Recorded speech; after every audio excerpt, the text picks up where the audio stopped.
David! Ah, une île totalement déserte et inexplorée. Écoute-moi. C'est l'endroit idéal pour passer vos derniers David. instants.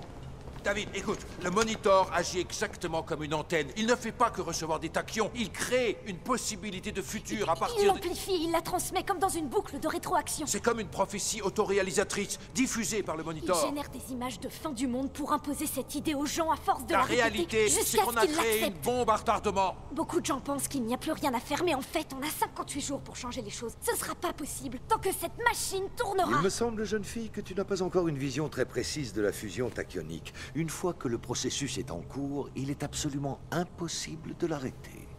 Mais je viens de vous dire qu'on a 58 jours pour empêcher que ça arrive. Pourquoi vous ne tentez rien? Parce qu'il veut que ça arrive.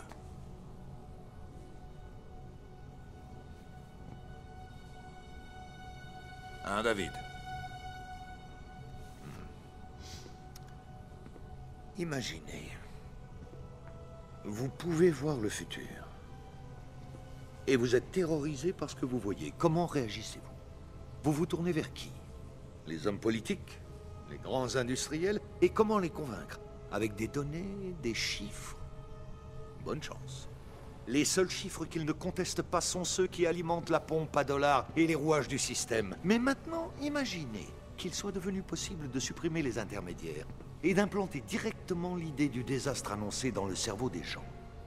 La probabilité de l'anéantissement général ne cessait pas de progresser. La seule façon de l'empêcher, c'était de le montrer, pour provoquer un sursaut salutaire.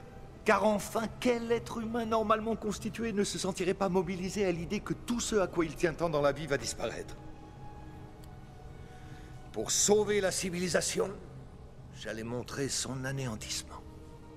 Et comment croyez-vous que les gens aient réagi à une telle perspective? Comment se sont-ils comportés à l'annonce de l'imminence du désastre? Ils l'ont gobé comme un éclair au chocolat. Loin de redouter leur propre faim, ils l'ont recyclé. Ils s'en repaissent dans les jeux vidéo, les émissions de télé, les livres, les films. Résultat, soudain, le monde entier vénère l'apocalypse et se rue dans les bras du néant avec une joyeuse inconscience. Et pendant ce temps-là, votre terre commence à pourrir sous vos yeux. Et les gens à mourir simultanément, les uns d'obésité, les autres de faim. Si quelqu'un est capable de m'expliquer ça, ça m'intéresse. Les papillons et les abeilles disparaissent, les glaciers fondent, les algues prolifèrent, partout les signaux sont au rouge, le canari meurt au fond de la mine, et malgré cela, personne sur Terre ne réagit. Pourtant, à tout moment, il est possible d'œuvrer pour un avenir meilleur, mais personne ne veut plus y croire. Et comme personne ne veut plus y croire, personne ne fait rien et le cauchemar devient réalité. Alors vous ronchonnez contre cet affreux futur et vous vous installez dans la catastrophe. Et cela pour une seule raison. Parce que ce futur n'exige rien de vous à l'heure qu'il est. Alors oui, nous avons vu l'iceberg. Nous avons alerté le Titanic. Mais vous avez continué à foncer droit dessus à pleine vapeur. Pourquoi? Parce que vous voulez couler. Vous avez baissé les bras. Et ce n'est pas la faute du Monitor, c'est la vôtre.